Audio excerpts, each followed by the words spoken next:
Shalom, saudara yang kasih Tuhan Yesus Kristus.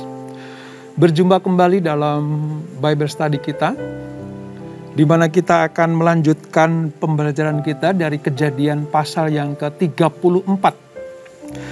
Sebuah selipan kisah perjalanan Yakub bersama dengan keluarga besarnya setelah mereka meninggalkan daerah Laban. Lalu terjadi rekonsiliasi dengan Esau kakaknya. Ada satu kisah diselipkan di dalam perjalanan ini tentang peristiwa di Sikem yang menurut saya sangat memalukan, sehingga bangsa pilihan ini didapati bercacat celah karena tidak bisa mengendalikan diri dalam emosinya. Nah, kisahnya seperti apa? Sebelum kita membaca, merenungkan, dan mendapatkan rema di dalamnya, mari kita datang kepada Tuhan supaya kita dipenuhi dengan Roh Kudus-Nya, sehingga kita mengerti setiap rencana dan maksud Tuhan dalam hidup kita. Kita sembah Dia, saudara. Sembah di dalam kerinduan yang penuh kepadanya. Haleluya.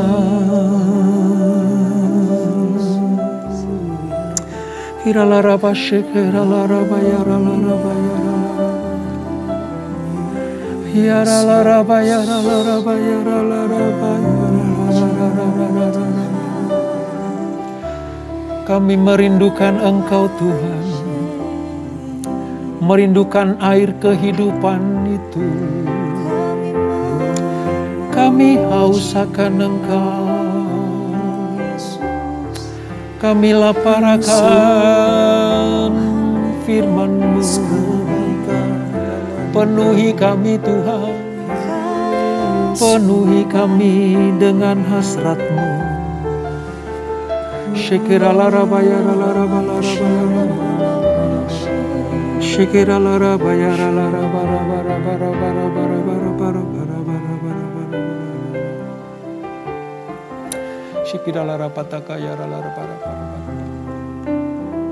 Penuhi kami Tuhan, penuhi kami. Bagaikan tanah kering yang merindukan air, demikianlah jiwaku haus akan Engkau. Ku rindu selalu hadir-Mu di hidupku, memulihkan jiwaku, hapuskan air mataku, mengalirlah kuasa Roh Kudus, mengalirlah di tempat ini, mengalirlah, oh Roh Kudus, pulihkanku, mengalirlah kuasa Roh Kudus, mengalirlah di tempat ini, mengalirlah, oh Roh Kudus, pulihkanku.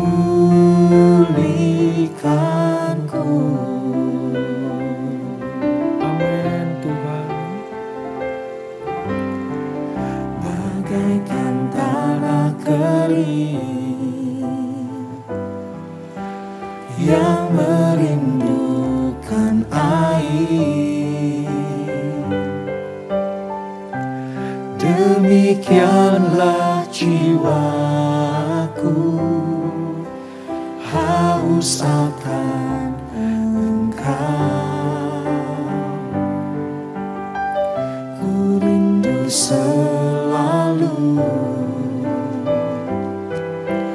hadir-Mu di hidupku,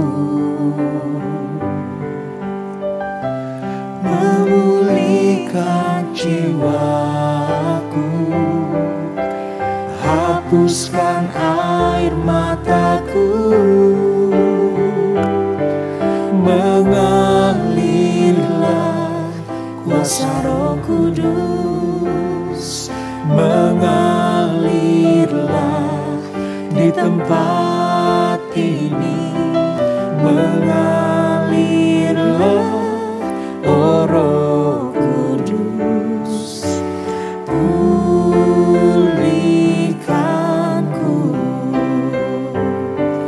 mengalirlah kuasa Roh Kudus, mengalirlah di tempat ini, mengalirlah, oh Roh Kudus, pulihkanku,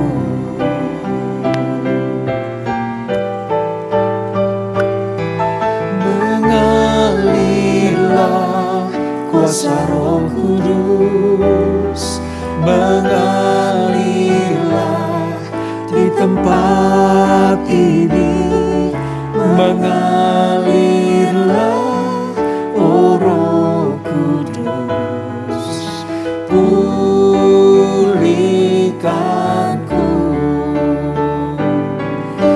mengalirlah kuasa Roh Kudus, mengalirlah di tempat ini, mengalirlah, oh Roh Kudus, pulihkanku, mengalirlah, oh Roh Kudus, pulihkanku, mengalirlah, oh Roh Kudus, pulihkanku.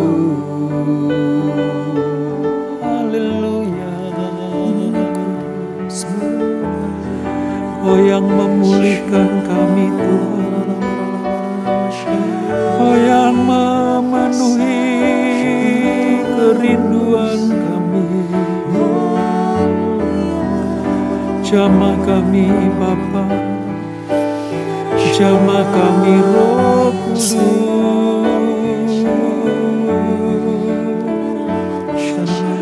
sebab hanya Roh-Mu,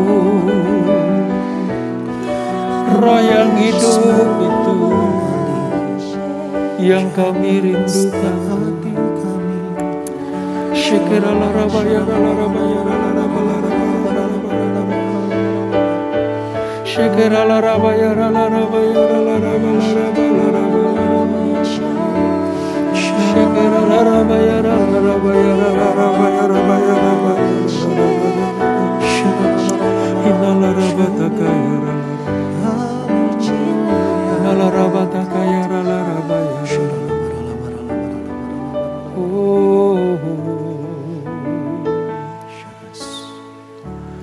Roh Allah yang hidup penuhiku, Roh Allah yang hidup pulihkanku, turunlah urapan ke atasku, membangkitkan kuasa Roh Allah yang hidup penuhiku,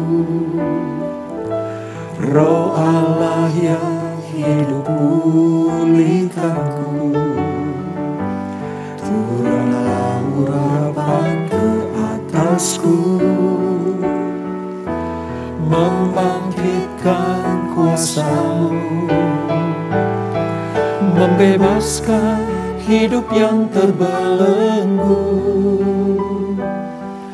memulihkan hati mereka yang terluka, serta mencelikan mata yang buta. Jadikan hidupku alatmu, dipenuhi urapan baru, menyatakan kebesaran kuasa-Mu. Amin Tuhan. Penuhi kami ya Tuhan. Roh Allah yang hidup penuhiku, Roh Allah yang hidup pulihkanku. Turunlah urapan ke atasku, membangkitkan kuasa-Mu,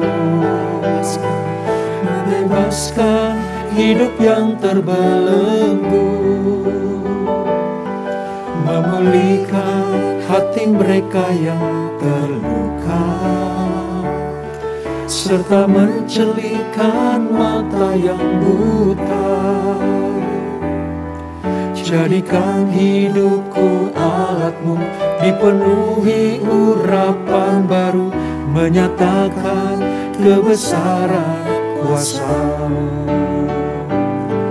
Membebaskan hidup yang terbelenggu,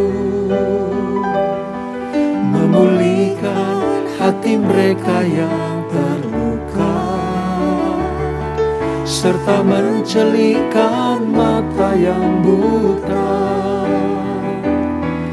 Jadikan hidupku alat-Mu, dipenuhi urapan baru, menyatakan kebesaran kuasa-Mu.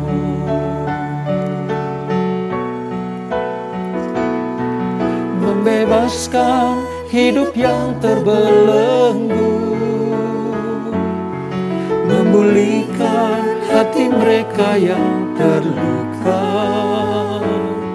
serta mencelikan mata yang buta. Jadikan hidupku alat-Mu, dipenuhi urapan baru, menyatakan kebesaran kuasa-Mu. Membebaskan hidup yang terbelenggu,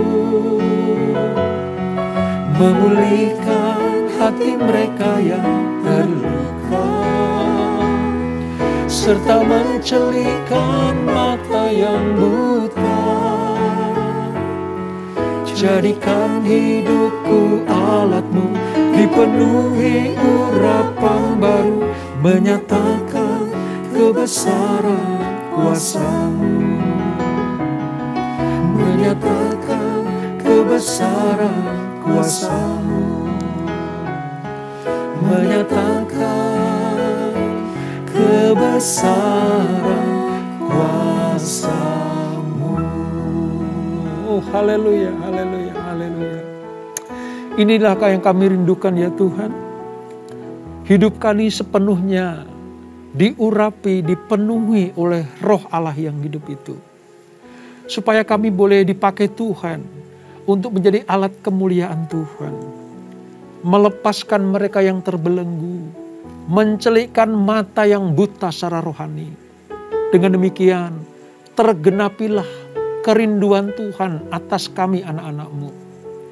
Terima kasih Bapa di surga untuk lawatan-Mu. Terima kasih untuk urapan-Mu. Terima kasih untuk jamahan-Mu pada saat ini.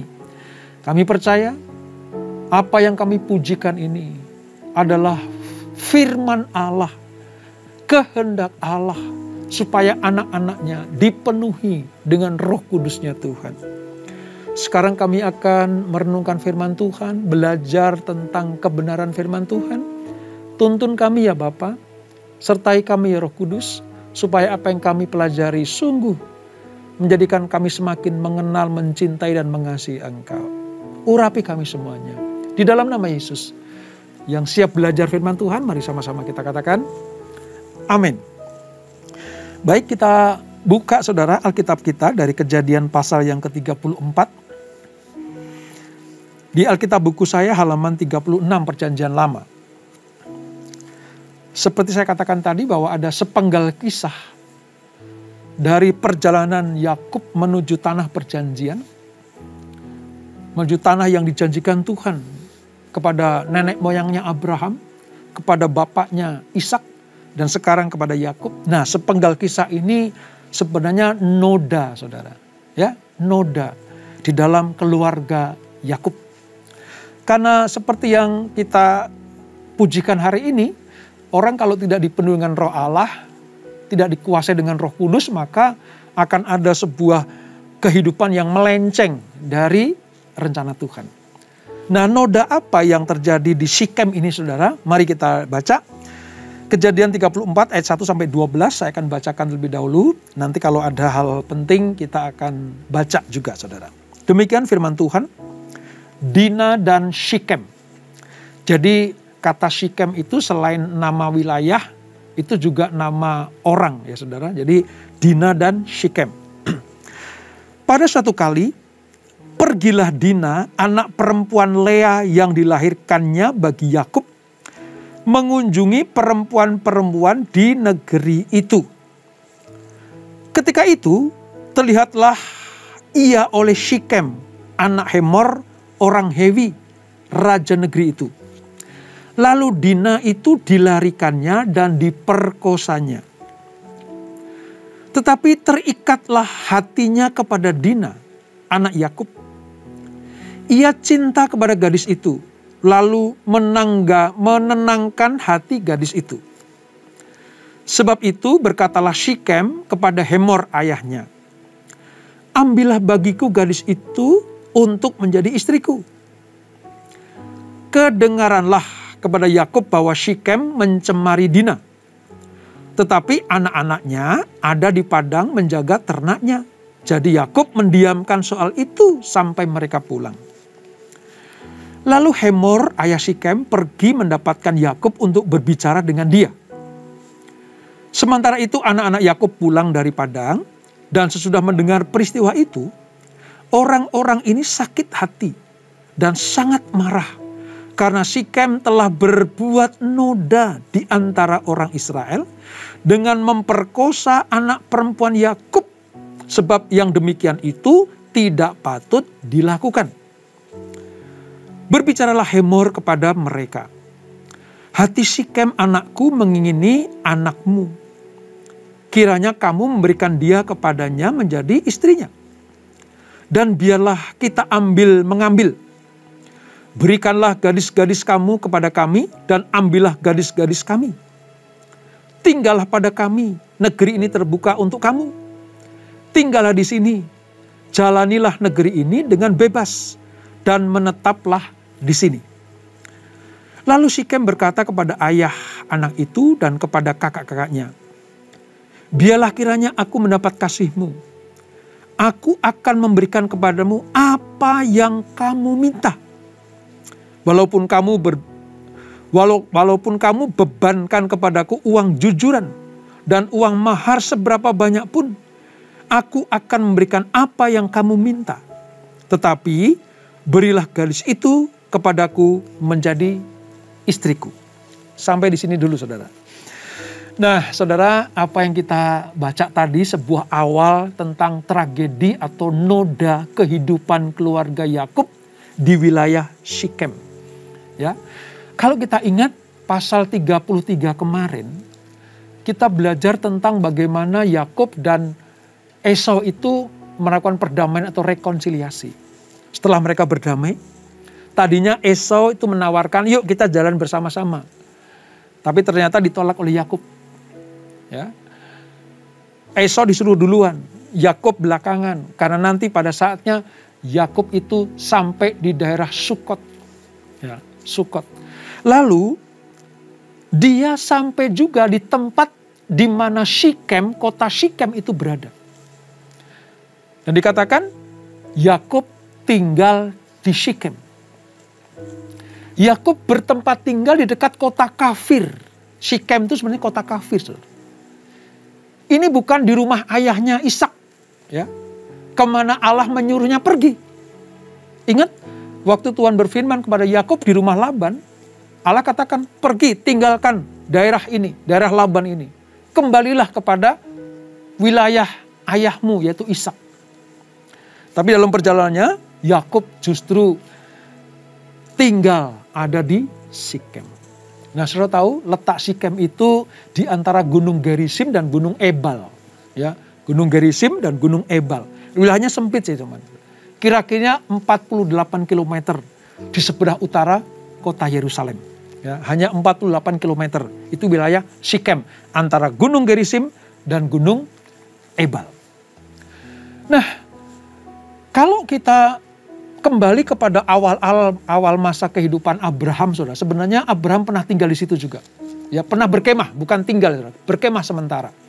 Dia masuk ke tanah perjanjian. Dia melakukan perjalanan sampai ke daerah Sikem. Dia hanya berkemah di dekat pohon-pohon besar di More. Di sana kemudian mendirikan sebuah mezbah bagi Tuhan. Itu tercatat dalam Kejadian pasal yang ke-12 ayat 6-9. Setelah 2 abad peristiwa Abraham tinggal di Sikem itu, berkemah di Sikem, diulangi lagi oleh Yakub cucunya. Ya, sekembalinya dia dari Padan Aram, ia mendirikan kemah di Sikem, bertempat tinggal di Sikem, dan bahkan membeli beberapa bidang tanah di Sikem itu, saudara. Ini latar belakangnya. Nah, kalau kita lihat di pasal-pasal, di ayat-ayat awal tadi, saudara, salah satu anak dari Yakub, satu-satunya anak perempuan namanya Dina. Itu keluar dari kemah ayahnya, keluar dari tempat tinggal ayahnya, bergaul dengan perempuan-perempuan di situ. Dina adalah anak dari Lea. Dia mengadakan kunjungan yang mengakibatkan malapetaka di Sikem. Gadis yang belum dewasa itu memiliki latar belakang pemahaman rohani yang belum kuat, belum kokoh, belum teguh. Dia bersahabat dengan orang-orang di wilayah Sikem. Singkat cerita, saudara. Ini lagi-lagi seorang pemuda namanya Sikem juga. Ini putra dari Hamor. Masih sangat muda juga. Rupanya dia melihat Dina lalu tergila-gila. Sehingga apa? Sikem ini membujuk Dina, ya, dengan kekuatan Sikem ini sampai apa? Dina diperkosa sebab dia tidak berdaya. Singkat cerita, terjadilah peristiwa itu, pemerkosaan dari Sikem kepada Dina. Ini perlakuan yang tidak senonoh. Dina begitu hancur. Dia begitu hancur. Saya bisa membayangkan bagaimana dia menangis jadi-jadinya. Perlakuan Sikem terhadapnya itu sangat kasar. Sangat tidak masuk akal. Sangat dijauhi tabiat seperti ini di tengah-tengah manusia beradab pada waktu itu. Terjadilah Dina diperkosa. Wah, dia nangis, saudara. Apa yang terjadi? Langsung Sikem yang memperkosa Dina ini menenangkan hati gadis yang malang itu. Yang telah dinodai dan berusaha menghibur dia. Sebab apa? Sebab Sikem benar-benar mencintai gadis itu dan menghendakinya untuk dijadikan istri. Di tengah tangisan Dina yang tidak berhenti itu, Sikem datang kepada ayahnya. "Pa, aku sangat cinta banget sama gadis Ibrani itu. Namanya Dina.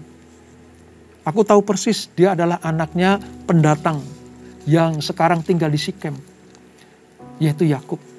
Tolong ya, Pak, lamarin Dina untuk aku." Singkat cerita, ayahnya Sikem itu datang kepada Yakub untuk ngomong baik-baik.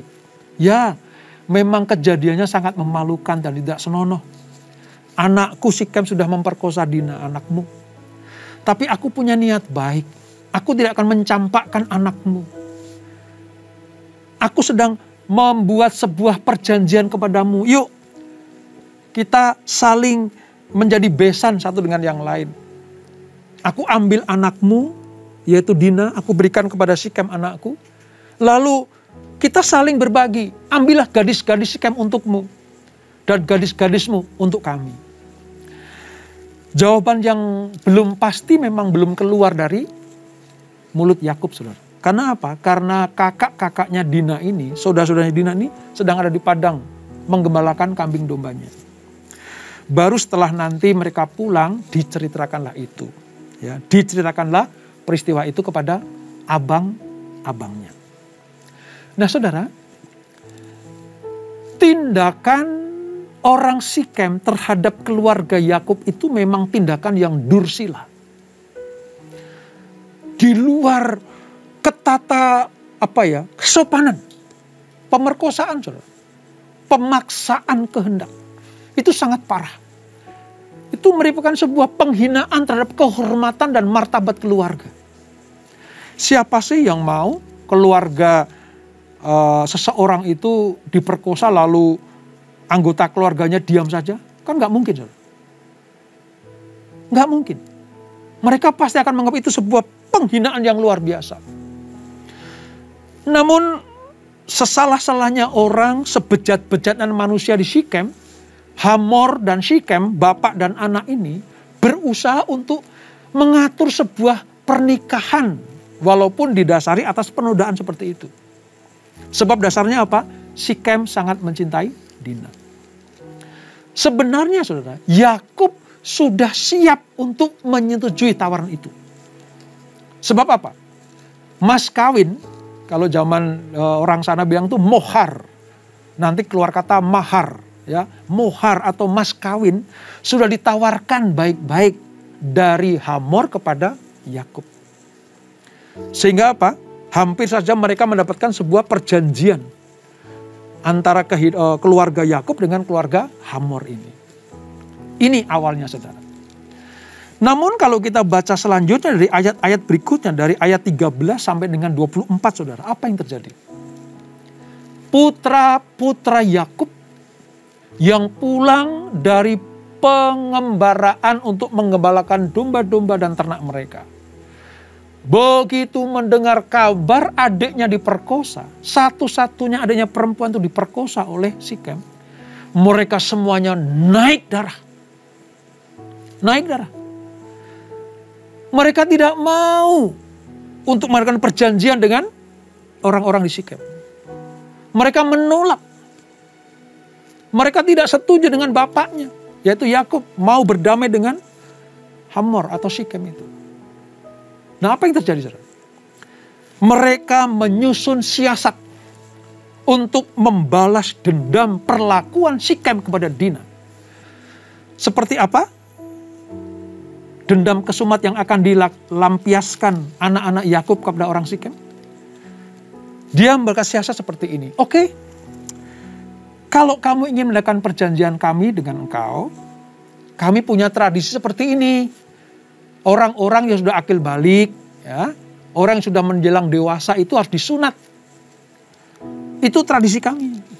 Jadi kalau Sikem mau mengambil istri Dina sebagai istrinya, Sikem harus sunat. Dan seluruh orang-orang yang ada di Sikem harus bersunat. Dengan demikian, maka perjanjian kami dengan engkau akan sah. Itu tawaran kakak-kakak Dina kepada Sikem. Singkat cerita, saudara, karena ngebet, ya, karena ngebet pengen sekali memperistri Dina, dan orang Sikem sudah sangat tertarik dengan orang-orang Ibrani di situ, maka mereka menyetujui. Deal, katanya. Oke, kami semua akan bersunat. Nanti setelah itu kita akan melakukan perjanjian-perjanjian. Nah, hari itu terjadi sunat massal seluruh Sikem, saudara. Semua laki-laki yang siap berperang, semua laki-laki yang siap untuk mempertahankan keamanan negeri Sikem itu, semuanya bersunat. Di tengah-tengah mereka kesakitan menunggu kesembuhan sunat mereka itu, apa yang terjadi? Lihat, saudara, di ayat 25. Ayat 25.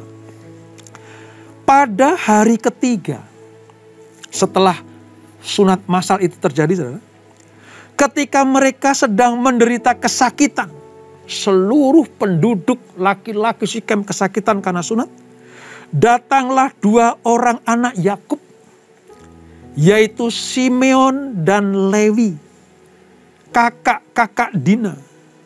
Setelah masing-masing mengambil pedangnya, menyerang kota itu dengan tidak takut-takut, serta membunuh setiap laki-laki. 26. Juga Hemor dan Sikem anaknya dibunuh mereka dengan mata pedang. Dan mereka mengambil Dina dari rumah Sikem lalu pergi. Tidak hanya membunuh orang yang disunat tadi, semuanya dikatakan apa? Merampas. Ayat 27 itu. Mereka merampas orang-orang yang terbunuh itu. Lalu menjarah kota itu karena adik mereka telah dicemari. Harta benda, ternak orang-orang Sikem diambil habis semuanya. Semuanya diwakili oleh Simeon dan Lewi ini. Demi mendengar pembalasan dendam anak-anak Yakub kepada orang-orang di Sikem itu, maka sedihlah hati Yakub. Saudara lihat, sunat yang harusnya adalah tanda perjanjian dari Allah kepada Yakub digunakan sebagai ajang balas dendam. Sekali lagi saya katakan, sunat adalah tanda perjanjian. Ini harusnya sebagai suatu peristiwa yang kudus. Peristiwa yang benar, sesuai dengan kehendak Allah. Tapi dalam peristiwa di Sikem ini apa yang terjadi? Sunat dipakai untuk balas dendam. Betapa kotornya cara-cara anak Yakub untuk memperlakukan orang yang pernah memperkosa adiknya. Ya mungkin memang sakit hati saudara. Mungkin sangat tidak terima. Tapi bukan begini caranya menangani orang-orang yang menyakiti hati kita. Tindakan Simeon dan Lewi menyerang kota itu bukan tindakan tipe anak-anak perjanjian. Bukan hanya membunuh yang disunat tadi, tapi merampas, menawan wanita dan anak-anak. Ini tindakan yang keji, kejam. Pemerkosaan Sikem kepada Dina memang tidak senonoh, itu perbuatan keji dan kejam. Tapi tidak harus dibalas dengan kejahatan yang sama. Saudara tahu, akibat dari perbuatan Simeon dan Lewi, mereka kehilangan kepemimpinan dalam bangsa mereka. Allah bisa membedakan antara perang yang sah dan perang tentang balas dendam. Allah bisa membedakan. Mana perang yang sah, merebut tanah perjanjian, itu sangat berbeda sekali dengan perang seperti yang dilakukan oleh Simeon dan Lewi ini. Perbuatan ini sangat-sangat tidak sesuai dengan anak-anak perjanjian. Sebab apa saudara? Allah menginginkan supaya kejahatan jangan dibalas dengan kejahatan. Lah ini kan sama saja. Pemerkosaan dibalas dengan pembantaian. Peristiwa di Sikem ini, sejarah leluhur Israel menjadi ternoda dan kotor karena penuh dengan nafsu serakah, kekejaman, dan tindakan yang memalukan. Mereka berdosa karena membalas dendam secara berlebihan, tidak adil dan kejam. Sekali lagi, ini bukan tipe anak perjanjian.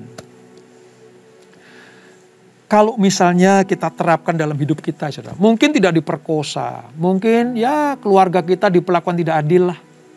Ya. Ada orang-orang yang membenci kita dengan tidak ada alasan gitu ya. Mungkin karena iri, dengki, atau lain sebagainya. Mungkin sudah digosipkan tanpa sudah melakukan tindakan yang mereka gosipkan itu. Orang merugikan kita. Intinya orang merugikan hidup kita. Membuat kita itu hidup di dalam ketidaknyamanan. Tapi kita tidak diizinkan Tuhan untuk membalas kejahatan dengan kejahatan. Tuhan mau supaya apa? Sebagai umat perjanjian, kita membalas kejahatan dengan kebaikan. Saya ingat 1 Petrus 3 ayat 9 mengatakan begini, saudara. Janganlah membalas kejahatan dengan kejahatan, caci maki dengan caci maki. Tapi sebaliknya, hendaklah kamu saling memberkati. Karena untuk itulah kamu dipanggil, yaitu untuk apa? Memperoleh berkat. Dari apa yang kita renungkan pada saat ini, ayo, kalau engkau diperlakukan jahat oleh orang lain, jangan balas kejahatan dengan kejahatan. Nah, kalau kita balas, apa bedanya kita dengan mereka? Kalau ada orang yang merugikan kita, lalu kita balas merugikan juga, apa bedanya kita dengan mereka? Kalau ada orang yang menggosipkan kita, lalu kita balas dengan gosip, apa bedanya kita dengan mereka? Peristiwa ini membuat umat pilihan Allah di negeri yang suci telah bertindak seperti orang kafir yang ganas. Tepat seperti nubuatan Ishak, Bapak Yakub, terhadap anak-anaknya. Dan nanti Yakub juga menubuatkan kepada anak-anaknya. Salah satu sikap atau karakter Simeon adalah kasar, saudara. Bani Simeon itu bani yang paling ganas dari seluruh Bani Israel. Karena ini, lihat ini, hasilnya. Kejahatan dibalas dengan kejahatan. Nah, ada sedikit yang menarik buat kita pelajari, saudara. Mengapa Yakub harus mengalami peristiwa-peristiwa yang buruk seperti ini? Mengapa Yakub yang sudah bertemu Allah di Mahanaim, yang sudah melihat Allah di Peniel, yang begitu dekat dengan Tuhan, kok bisa mengalami peristiwa dalam keluarga anaknya diperkosa seperti ini dan dibalas dengan pembantaian terhadap orang-orang Sikem? Mengapa, saudara? Kalau kita jeli melihat, ada satu penyebab. Karena Yakub tidak memenuhi nazarnya kepada Allah. Untuk apa? Segera kembali ke Betel. Dan mendirikan mezbah, ucapan syukur di hadapan Allah di sana. Mampir dulu di Sikem. Yakub harus mampir dulu di Sikem. Harusnya dia langsung segera ke Betel. Atas tindakan mereka tidak bersegera memenuhi kehendak Allah. Nazarnya untuk kembali kepada kota Betel itu. Terjadilah peristiwa ini. Ayo kita belajar, saudara. Jangan berlama-lama untuk membayar nazarmu. Jangan berlama-lama untuk menggenapi kehendak Allah. Melakukan kehendak Allah. Supaya apa? Hal-hal yang tidak baik, hal-hal yang memalukan, tragedi kehidupan terjadi dalam kehidupanmu. Baru setelah peristiwa ini, saudara, Yakub menyesal. Setelah peristiwa yang menyedihkan ini, Yakub segera berangkat dari Sikem, pergi ke Betel. Dan yang lebih penting lagi, memusnahkan semua dewa-dewa asing dalam kehidupannya. Dia tidak mau peristiwa ini terulang kembali. Dia harus kembali segera ke Betel untuk menggenapi nazarnya. Sebelum kita berdoa, saya ingatkan sekali lagi. Peristiwa ini menggambarkan bagaimana Tuhan sedang memperlihatkan kepada kita. Anak perjanjian bisa melakukan tindakan-tindakan yang horor seperti ini. Jangan ikuti, jangan tiru, jangan teladani. Jangan sampai kita dicap sebagai orang yang membalas kejahatan dengan kejahatan. Tapi balaslah kejahatan dengan kebaikan. Persilahkan Tuhan untuk membalas semua apa yang diperlakukan orang lain kepada kita. Kejahatan mereka. Biarlah Tuhan yang membalas, bukan kita yang membalas. Kita tundukkan kepala. Bapa di surga, terima kasih untuk pelajaran pada saat ini. Kami mengerti sekarang bagaimana peristiwa ini terjadi dalam kehidupan Yakub. Sebab Yakub tidak segera pergi ke Betel. Tidak segera melakukan seluruh kehendak Allah. Dia harus mampir ke Sikem. Berkemah di sana, bahkan tinggal di sana. Sehingga tragedi Dina ini terjadi. Bapak, kami juga melihat bagaimana kejahatan dibalas dengan kejahatan. Perbuatan yang tidak baik dibalas dengan perbuatan yang tidak baik pula. Akhirnya cacatlah keluarga Yakub pada peristiwa ini. Kami belajar sekarang, supaya Tuhan perintahkan pada kami, jangan membalas kejahatan dengan kejahatan. Caci maki dengan caci maki. Tapi balaslah kejahatan dengan kebaikan. Sebab untuk itulah kamu dipanggil untuk diberkat bagi banyak orang. Terima kasih Bapak untuk pelajaran yang indah pada hari ini. Kami mau melakukan seluruh kehendak-Mu. Kami mau menjadi terang, garam, dan berkat bagi banyak orang. Terima kasih Bapak. Kalau kami diperlakukan tidak adil, kami diperlakukan jahat oleh orang lain, kami tidak akan membalas mereka. Biarlah Tuhan sendiri yang akan berperkara untuk mereka. Terima kasih Bapak. Berkati anak-anak-Mu, berkati kami semuanya. Sekarang kami mengerti, untuk melakukan firman Allah memang tidak mudah. Itulah supaya kami butuh roh Allah, supaya memenuhi hidup kami. Berkati keluarga demi keluarga. Berkati hubungan keluarga, suami, istri, anak, serta keluarga besar. Tuhan pulihkan, Tuhan berkati. Kesehatan Tuhan pulihkan, ekonomi Tuhan pulihkan. Pelayanan anak-anak-Mu semuanya dipulihkan Tuhan. Supaya kehidupan kami menjadi kehidupan yang penuh dengan karunia dan berkat dari Allah itu. Terima kasih Bapak. Sebelum kami berpisah, kami siapkan hati kami terima berkat yang daripada-Mu. Kekasih Kristus arahkan hatimu kepada Tuhan. Terimalah berkat, kasih anugerah dari Allah Bapa di dalam Anaknya yang tunggal Tuhan Yesus Kristus. Dan persekutuan manis dalam Roh Kudus menyertai kita semuanya. Mulai saat ini sampai Maranatha, Tuhan Yesus datang menjemput kita semuanya. Bertemu di awan-awan yang permai. Menikmati kemuliaan, kekal sampai selama-lamanya. Yang diberkati, sama-sama kita katakan, amin. Amin. Tuhan Yesus memberkati.